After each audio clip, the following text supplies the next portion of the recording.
함께 하나님 말씀 보시겠습니다. 하나님 말씀은 창세기 1장 1절입니다. 창세기 1장 1절 제가 공독하도록 하겠습니다.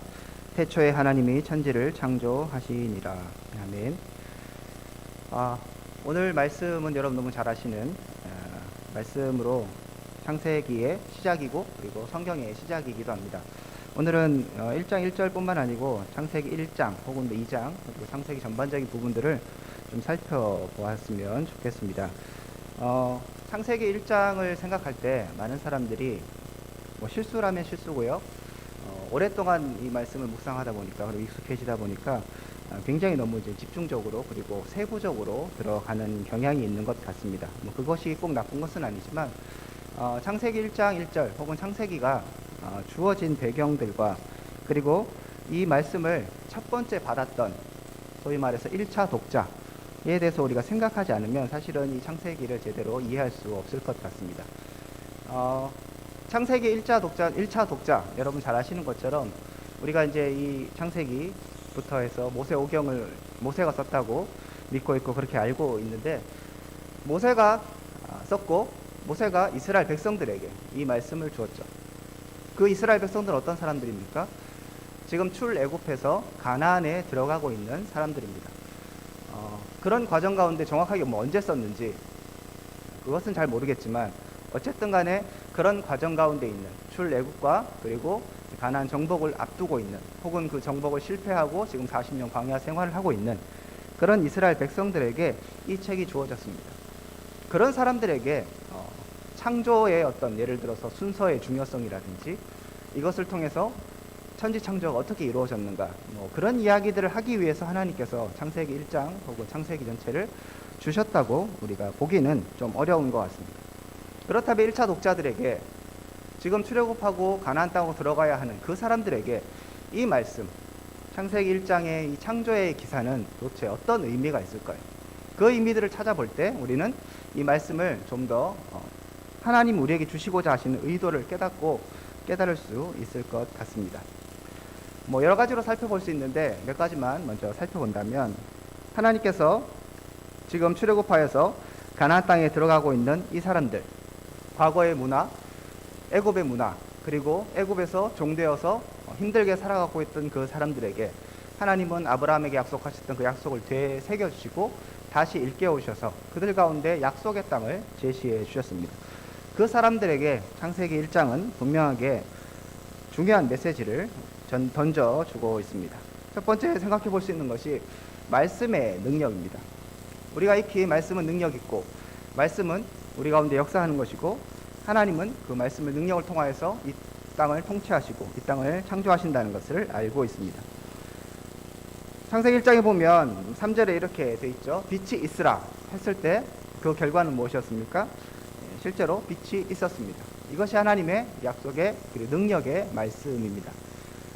창조라는 과정 자체가 굉장히 복잡할 것 같고 엄청난 어떤 노력과 그런 능력들이 있어야 될 것 같지만 하나님은 굉장히 단순하게 세상을 창조하신 것으로 기록되어 있습니다.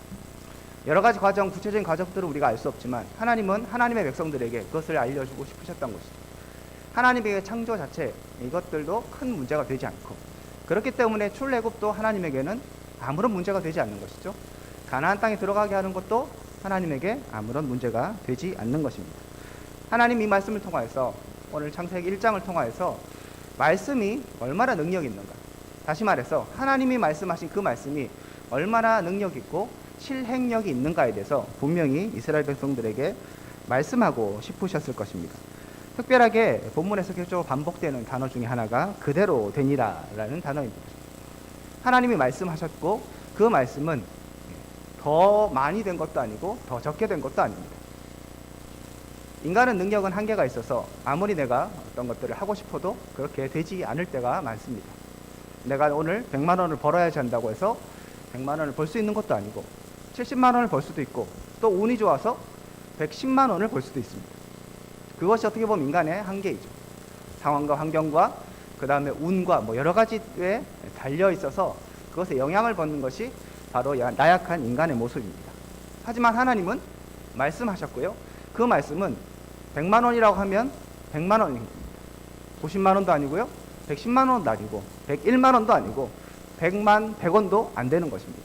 왜냐하면 하나님이 말씀하신 것이 가장 완벽하고 가장 좋은 것이기 때문입니다.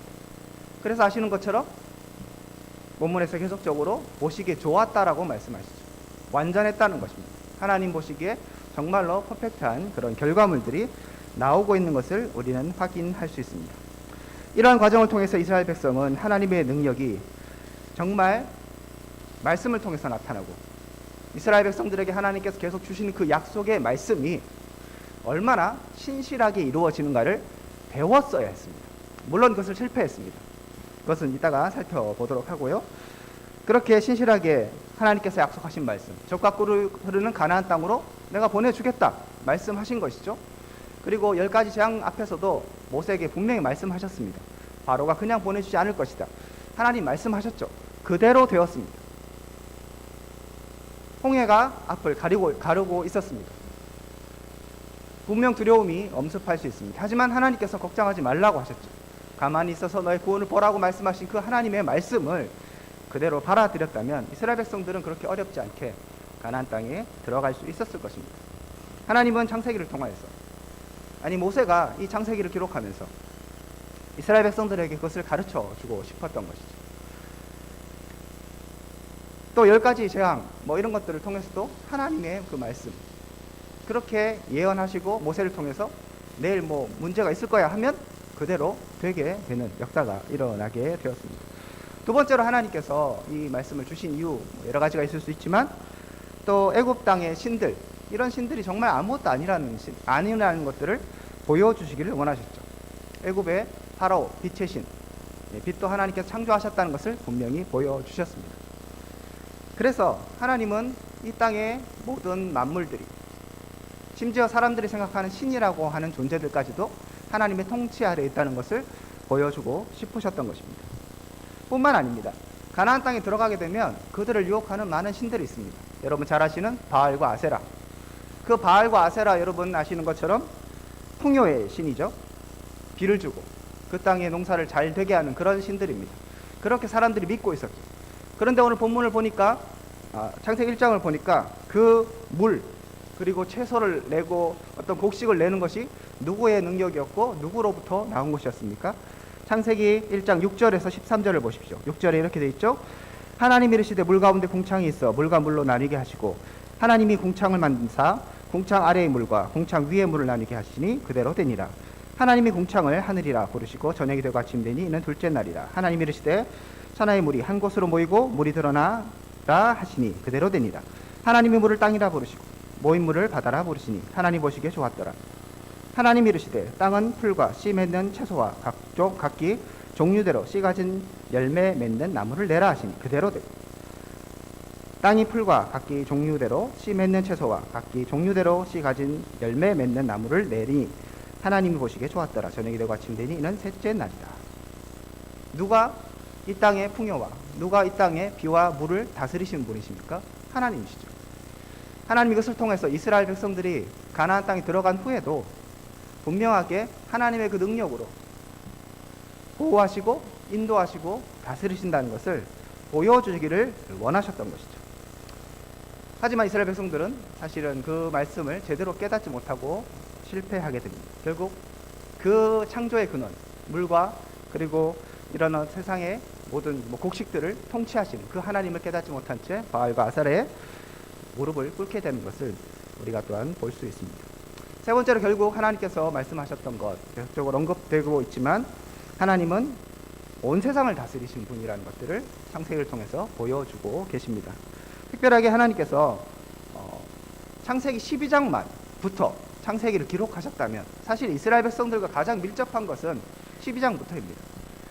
아브라함이 나오고 약속이 나오고 가나안 땅이 나오고, 그런데 사실 1장부터 11장까지는 이스라엘 백성들 가운데 크게 와닿지 않는 이야기일 수 있는 것이죠. 그런데 굳이 이것을 기록하신 이유는 하나님께서 이 땅의 통치자이실 뿐만 아니고 단순하게 이스라엘만의 하나님이 아니라 온 민족과 열방의 하나님이시고 또 그들 모두를 다스리시는 분이심을 분명하게 보여주시는 것이죠. 하나님이란 창세기의 기록의 과정을 통하여서 이스라엘 백성들이 정말 하나님의 백성으로서의 정체성을 갖기를 원하셨습니다. 좁고 그리고 자기만을 바라보는 그런 민족이 아니라 온 세상과 열방을 바라보고 그 열방을 통치하시는 하나님, 이것을 하나님께서는 깨닫기를 원하셨습니다. 이렇게 하나님은 자신을 계시하셨습니다. 하지만 이스라엘은 하나님의 말씀을 제대로 깨닫지 못했습니다. 그리고 그 말씀에 순종하지도 못했습니다. 그들은 하나님의 말씀의 능력을 제대로 신뢰하지 못했고요. 그래서 의심하고 하나님이 말씀하셨지만 그 말씀에 순종하지 못합니다. 가나안 땅을 주시겠다고 약속하셨지만 그들이 보았던 거대한 거인족과 그들의 문명과 문화 가운데 마음이 녹아져서 그 땅을 정복하지 못하겠다고, 애굽으로 돌아가겠다고 이야기하는 것이죠. 아니, 천지 창조를 창조하신 그 하나님의 말씀, 그대로 되는 그 하나님의 말씀을 그들이 알았음에도 불구하고 이미 모세가 기록하기 전부터 구전으로 분명히 이스라엘 백성들에게 계속적으로 말씀이 전해졌겠지만 그들은 그 하나님을 이해하지 못하고 삶에 적용하지 못했던 것입니다. 가나안 땅에 들어가서도 온 세상의 주인이시고 정말 그 땅을, 그 가나안 땅을 다스리는 그 하나님, 이른 비와 늦은 비를 주시는 그 하나님을 온전히 또 신뢰하지 못하게 되었습니다. 자, 그렇다면 이제 우리에게 창세기 1장 혹은 창세기의 이 앞부분은 어떠한 의미가 있습니까? 여기에서 우리가 창조과학을 이야기하고 여기에서 창조의 순서를 외우고 저는 그런 것들은 별로 의미가 없다고 생각합니다. 창세기 1장 1절과 2절이 도대체 그 뒤에 나오는 절들과 어떤 관계가 있는가? 이게 뭐 서론의 격이냐 아니면 같이 있는 것이냐, 창세기 1장과 2장은 어떻게 관계가 있는가?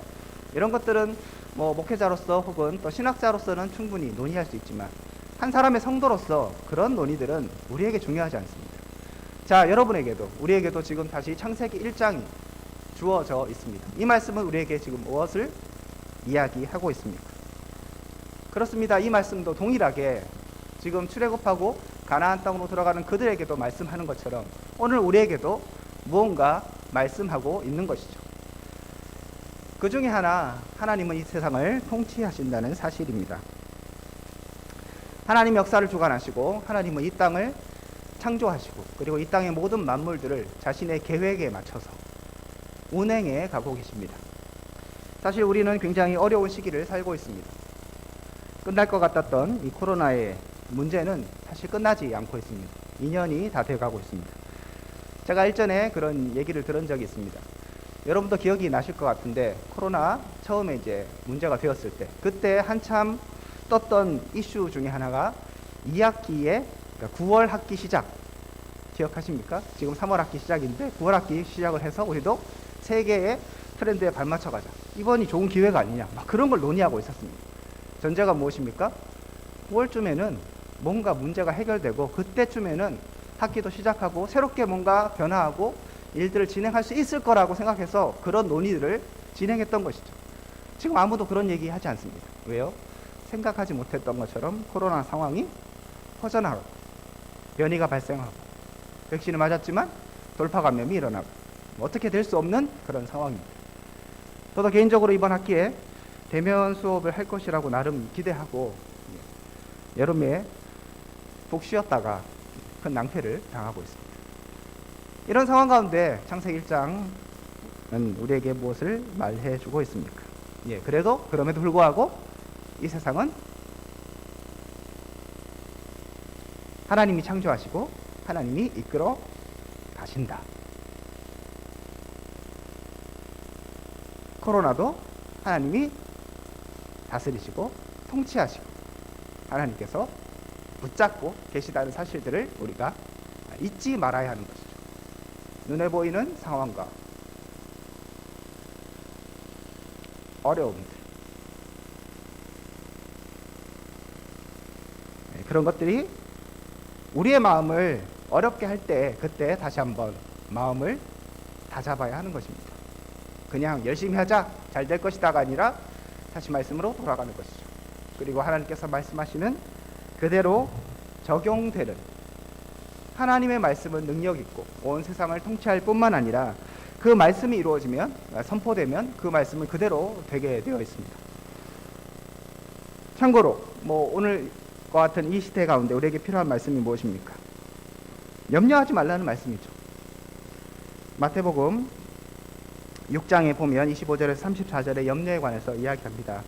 그러므로 내가 너에게 이르노니 목숨을 위하여 무엇을 먹을까, 무엇을 마실까, 몸을 위하여 무엇을 입을까? 염려하지 말라. 이 말씀이 우리에게 주어졌습니다. 이 말씀은 우리에게 실행되게 되어 있습니다. 공중에 새도 있고 모든 것이 있지만 하나님께서 먹이신다고 분명히 이 말씀하고 있습니다. 그렇다면 우리의 적용은 무엇입니까? 당연하게 염려하지 말아야 하는 것입니다. 여러 가지 환경과 상황이 어려울 수 있습니다. 학교도 여러 가지로 또 어려움이 있고 입시도 앞두고 있습니다. 그럴 때 우리에게 필요한 것은 무엇입니까? 우리에게 필요한 것은 하나님의 말씀이요, 하나님께서 우리에게 주시는 약속의 그런 신실함이라고 생각합니다. 그 신실함을 붙잡고 나갈 때 우리의 삶의 한순간 한순간이 다시 한번 정리되고, 그리고 또 하나님께서 이끄시는 그 은혜의 시간들이 우리 가운데 다시 한번 회복될 줄을 믿습니다. 하나님은 또한 이렇게 말씀하셨습니다. 한 사람이 두 주인을 섬기지 못할 것이다. 그죠? 하나님과 재물을 겸하여 섬길 수 없다. 이 말씀을 우리가 믿고 신뢰해야 하는 것이죠. 그리고 그 말씀을 적용하고 따라가야 하는 것입니다. 수많은 말씀이 우리에게 주어졌습니다. 이스라엘에게 주어졌던 그 말씀, 이스라엘 백성들은 그냥 옛날의 이야기로 치부해버리고 넘어가 버렸습니다. 정말 그 말씀이 자신들에게 어떠한 의미가 있는가에 대해서 제대로 깊이 생각하지 못하고 적용하지 못했습니다. 오늘 우리에게도 동일한 실수가 반복될 수 있는 것이죠. 성경은 과거의 이야기고 우리가 그냥 배우는 이야기고, 그리고 주일마다 듣는 그런 이야기로서 치부해버리고 당장에 눈에 보이는 여러 가지 현실과 상황과 어려움들이 우리 가운데 다가온다면 우리는 실패한 이스라엘처럼 여전하게 실패하고 하나님께서 말씀하셨던 그 약속의 말씀을 제대로 이해하지 못하고 살아가는 어리석은 자가 될지 모르겠습니다. 자, 이 시간에 우리에게도 다시 창세기 1장이 주어졌습니다. 태초에 하나님은 천지를 창조하셨습니다. 그분은 계획이 있으셨고요, 그분은 그 계획을 따라서 오늘도 일하고 계십니다. 눈에 보이지 않고 느껴지지 않을지라도 그분은 오늘도 말씀하셨고, 이 성경을 통해서 그리고 설교를 통해서 우리 가운데 말씀하셨고 우리에게 진리를 선포하셨습니다. 자, 이제 우리의 선택의 시간입니다. 이 말씀이 여전히 과거에 머무를 것인가, 아니면 살아 역사하는 오늘의 말씀이 되어서 우리 삶 가운데 적용되고 우리 삶 가운데 다시 한번 일하게 될 것인가. 우리의 선택에 달려 있다고 볼 수 있고요. 물론 하나님의 또 은혜가 있어야 되겠죠. 우리가 다시 한번 그래서 이 말씀으로 돌아가길 원합니다. 관계없는 말씀이 아니라 다시 한번 일하는 그 하나님의 능력의 말씀, 이 시간에 우리가 다시 한번 결단하고 주님 우리 가운데 일하여 주시고 다시 그 말씀이 우리를 새롭게 하여 주십시오, 이렇게 기대하고 주 앞에 나가는 우리 모두들 될 수 있기를 주님의 이름으로 축복드립니다. 기도하겠습니다. 하나님 감사합니다. 우리가 주의 말씀을 듣고 주의 말씀에 온전히 반응하는 자 될 수 있기를 원합니다. 2000년 전의 말씀으로 그치는 것이 아니라 과거의 말씀으로, 다른 사람이 들었던 그 말씀으로 그치는 것이 아니라 우리 가운데 새롭게 다가오고 우리 가운데 오늘도 역사하여 능력을 일으키는 그 말씀으로 다시 한번 새로워지는 한 사람 한 사람 될 수 있도록 은혜를 베풀어 주시옵소서. 예수님 이름으로 기도드립니다.